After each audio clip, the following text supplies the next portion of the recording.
देखिए, बिहार विधानमंडल का जो है मॉनसून सत्र आज समाप्त हुआ, लेकिन इस सत्र में काफ़ी हंगामा हुआ। हंगामा कई मामले को लेकर। हमसे बातचीत करने के लिए बिहार सरकार के मंत्री नीरज कुमार बबलू जी हैं, जानेंगे। सबसे पहले तो हंगामा जो हुआ, आप लोग वाकिफ ही हैं, चाहे सत्ता पक्ष विपक्ष में एसआईआर को लेकर तमाम चीज़। लेकिन आज राबड़ी देवी कहती हैं जो तेजस्वी को मारने का प्रयास किया गया। क्या लगता है, क्या जो एनडीए के जो की सरकार है उसमें ऐसा हो सकता है? देखिए, लालू यादव जी जिस समय मुख्यमंत्री थे तो दिन भर झूठ बोला करते थे, कोई दिक्कत नहीं। 23वीं डिप्टी सीएम बने, दिन भर झूठ बोलते रहते हैं, अफवाह फैलाते हैं, कोई दिक्कत नहीं है भाई। राजनीतिक व्यक्ति हैं, उनका यही काम है। विपक्ष में रहेंगे तो सरकार का जो भी बेहतर काम होगा उसके खिलाफ बात करें। और राबड़ी देवी जी घरेलू महिला है, अब वो इस तरह का झूठ बोलने का काम करती है, इससे निगृष्ट नहीं हो सकता है जो आरजेडी का संस्कार है कहीं न कहीं। और राबड़ी देवी जी पर भी हावी हो रहा है, क्योंकि ये गंभीर आरोप है। एक पूर्व के डिप्टी सीएम ने, नेता प्रतिपक्ष हैं, अब उनपे कह रहे हैं कि 4 बार जान मारने का साजिश किया गया। तो भैया कहाँ पर किया गया? एक केस एंट्री होगा ना, इससे बड़ा प्रूफ तो कुछ हो नहीं सकता। अगर हमारे पर कोई घटना घटेगी, कोई हत्या का प्रयास करेगा तो हम किसी न किसी थाने में केस एंट्री कराएंगे। कौन सा थाना में केस एंट्री हुआ? क्या सबूत है आपके पास? आप पर कौन सा हमला हुआ? अगर हमला हुआ तो आपने कहाँ एंट्री कराया? कहीं नहीं। झूठ मूठ का क्या भय? सुरक्षा लेना है। सुरक्षा का जहां तक मामला है, मैं सुरक्षा की जानकारी आपको दे दूं। इस सुरक्षा बढ़ाने की जो बात करते हैं ना, पूरे राज्य में सबसे ज्यादा सुरक्षा अगर किसी के पास है वो लालू परिवार में। पूरे राज्य में मुख्यमंत्री जी से ज्यादा सुरक्षा है, इसलिए कि लालू यादव जी Z+ सुरक्षा, राबड़ी देवी जी Z+ सुरक्षा, तेजस्वी जी Y+ सुरक्षा, तेज प्रताप Y कैटेगरी, और उनके बहन को सुरक्षा है। उसके बाद आपको तेजस्वी जी के वाइफ को सुरक्षा है। ये कैसे मिला भाई? क्यों मिला? क्या राइट है मिलने का? उसके लेकिन है सुरक्षा। जिनके घर में 200+ सुरक्षा कर्मी हो, उनको जान का खतरा हो सकता है। इससे बड़ा झूठ राज्य के जनता में सबको पता है कि इससे बड़ा झूठ नहीं हो सकता है। ये झूठ और भ्रम की खेती करते हैं, ये लोगों को दिग्भ्रमित करने का काम करते हैं। जनता इनके झूठ को जान गई है, पहचान गई है। आने वाले समय में एक एक झूठ का जवाब मिलेगा। आप लोग तो क्षेत्र में घूमते हैं, क्षेत्र से लगातार जुड़े रहते हैं। ये कहते हैं जो आप लोग की जो सरकार है नकलची सरकार है, क्योंकि इन्होंने वृद्धा पेंशन की बात की थी, आप लोगों ने उसको लागू कर दिया। अब ये कहते हैं जो भाई माँ बहन भी हम कर रहे हैं का जो योजना है उसे भी सरकार लागू करी। आपको लगता है जो जो नेता प्रतिपक्ष कहते हैं उसे सरकार लागू करती है?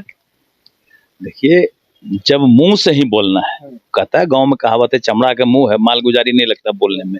कहाँ इनका सरकार है? कौन से सरकार का काम बता रहे? बताएंगे ना भाई कि जब ये सत्ता में थे उस समय किए थे, या लालू प्रसाद जी जिसमें मुख्यमंत्री थे उस समय लाए थे, या राबड़ी देवी जी मुख्यमंत्री थे उस समय लाई थी। कौन सा योजना? एक भी योजना बता दे जो इनके पिताजी लाए हो, इनके माताजी लाए हो। अगर उन योजनाओं को हम लोग रिपीट कर रहे हैं, हम बोलेगा उनका किया हुआ। जिस योजना का कहीं कोई चर्चा नहीं, और अगर नकल भी करने की बात करती तो हमारी सरकार अदर स्टेट में जहां काम कर रही है, हम लोग उसका व्यापक विस्तार कर रहे हैं। जो मध्य प्रदेश में योजनाएं चल रही है, लाडली बहना, उसका हम लोग विस्तार किए हैं कई स्टेट में। आने वाले समय में और जगह किया जाएगा।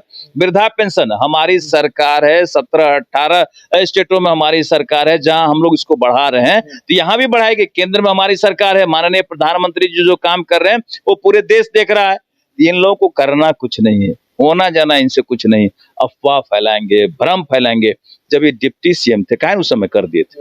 इनको गलती से डिप्टी सीएम बनने का मौका माननीय नीतीश कुमार जी ने दिया, और उसी नीतीश कुमार जी को बेइज्जत करने का काम करते हैं। उनके खिलाफ अनाप शनाप बयानबाजी करते हैं। जिन्होंने नया पहचान दिया, जिन्होंने सम्मान दिया, उन्हीं को गाली देने का ये लोग काम करते हैं और योजना बताते हैं हमारा। आज तक तो कोई योजना लाए नहीं। डिप्टी सीएम थे, कौन सा योजना लाए? अब पूछिए जाकर के कि 2-2 बार डिप्टी सीएम बनने का मौका मिला, काहे कोई योजना लाए हैं? नौकरी बांटे हैं। नौकरी कौन बांटता है? ये बिहार के जनता को जानना चाहिए कि नौकरी देने का पावर किसको है? मंत्री को। नौकरी देने का पावर माननीय मुख्यमंत्री को है। बिना मुख्यमंत्री जी के सिग्नेचर से एक भी नौकरी नहीं हो सकता है। और ये प्री पहले से सब काम किया हुआ था, और एनडीए का सरकार का ये नौकरी दिया हुआ है। और जो हम लोग नौकरी की बात करते हैं, रोजगार की बात करते हैं, नौकरी रोजगार मिला करके हम लोग 49 लाख तक पहुंचा दिए हैं। और चुनाव आते आते 50 लाख को पार कर जाएगा। और आगे फिर हम लोगों ने 1 करोड़ का टारगेट दिया है कि अगली सरकार में 1 करोड़ लोगों को रोजगार और नौकरी दिया जाएगा। तो इतना बड़ा काम एनडीए की सरकार कर रही है, अब छाती पीटने वाले क्या है? कुछ भी कह सकता है। बोलेगा भाई जितना ये जहाज उड़ रहा है हम ही उड़वा रहे हैं, जितना 4 लेन की सड़क अब 6 लेन की सड़क बिहार में बनेगी तो हम ही करवा रहे हैं, हम ही बोले इसलिए प्रधानमंत्री दे रहे हैं। बार बार प्रधानमंत्री जी मेरे कहने से आते हैं, जितना एयरपोर्ट बन रहा है, जितना मेडिकल कॉलेज बन रहा है, मेरे ही कहने से बन रहा है।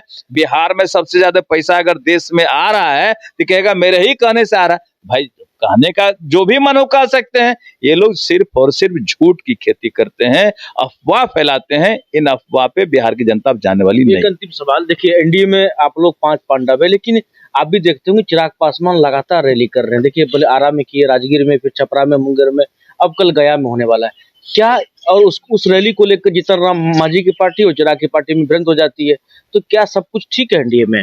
देखिए यही एनडीए की विशेषता है, यही एनडीए की सुंदरता है। हम सब स्वतंत्र हैं। एनडीए में लोग अपना काम करने के लिए, अपना परफॉर्मेंस दिखाने के लिए स्वतंत्र है। लोग बेहतर तरीके से अपना काम करते हैं। चिराग पासवान जी अगर रैली करे तो अच्छी बात है ना, वो एनडीए को मजबूत कर रहे हैं। वो कहाँ कहते हैं एनडीए के खिलाफ का काम कर रहे हैं, एनडीए को मजबूत करने का काम कर रहे हैं। तो जो लोग एनडीए को मजबूत करने का काम कर रहे हैं उनका एनडीए में उतना पहुंच, चुनाव आ गया, चुनाव का समय सबको काम करना पड़ेगा। सीएम की बात करते हैं, सीएम भाई ठीक है, तो कार्यकर्ता किसके कार्यकर्ता को नहीं लगता? हमारे कार्यकर्ता को लगता है कि भाई हमारा नेता सीएम बन जाए। किसको नहीं लगता? आपके नीचे के वर्कर को लगता है कि हमारा ब्यूरो चीफ बन जाए, इन्हीं का चैनल हो जाए। कौन नहीं चाहता है कि उनका आगे वाला और आगे बढ़े? एक एक कार्यकर्ता उनका चाहता है कि सीएम बने। आने वाले दिन में अगर मेहनत करेंगे तो समय आ भी सकता है। ऐसा कौन सा बड़ा दिन हो गया? अरे भाई काम करेगा, लंबा समय है, यंग लोग हैं, क्यों नहीं आएगा? जब भाई बहुत सारे लोग सीएम बनेंगे, ऐसा थोड़े एक ही 2 लोग सीएम बनेंगे। गठबंधन है, कब किसको मौका मिला है अभी कहना मुश्किल है। अभी उनके पास 20 साल, 30 साल, 40 साल जॉब ये करने के लिए करना चाहिए, मेहनत करना चाहिए। सब लोग अपना अपना काम करते हैं। हम लोग विधायक बन गए, सोचते नहीं थे विधायक बनेंगे, 5 बार विधायक बन गए, मंत्री भी बन गए। ये तो भाई अपने अपने काम का तरीका है। अब बाकी ऊपर वाले का अपना कर्म है कि अगर आप बेहतर काम करेंगे तो आपको कहीं कहीं बेहतर जगह मिलेगी। जनहित का काम करें, इलाके का विकास का काम करें। अगर बेहतर काम करते जनता चुन के भेज देती है। कहता है लोग जात पात, हमारे यहाँ जाते का वोट नहीं है, हम जिस क्षेत्र से आते हैं मात्र 2000 राजपूतों का वोट है, उस पर हम जीत करके आते हैं। तो लोग तो तरह तरह का आरोप लगाने वाला लगाते हैं, लेकिन जनता चुन के उसी को भेजती है जो काम करता है, जो फील्ड में समय देगा, जो लोगों के दिल में जगह बनाएगा, वही जीत करके हाउस में आएगा। ना कि हल्ला करने वाला, अफवाह फैलाने वाला, झूठ बोलने वाला, गुंडागर्दी करने वाला कभी हाउस नहीं आएगा। चलिए, तो हमारे साथ नीरज कुमार बबलू से बात कर रहे थे, क्या कुछ कहा इन्होंने वो भी आपको, बाकी ऐसे तमाम खबरों को देखने के लिए बने रहे न्यूज़ बाय शो के साथ।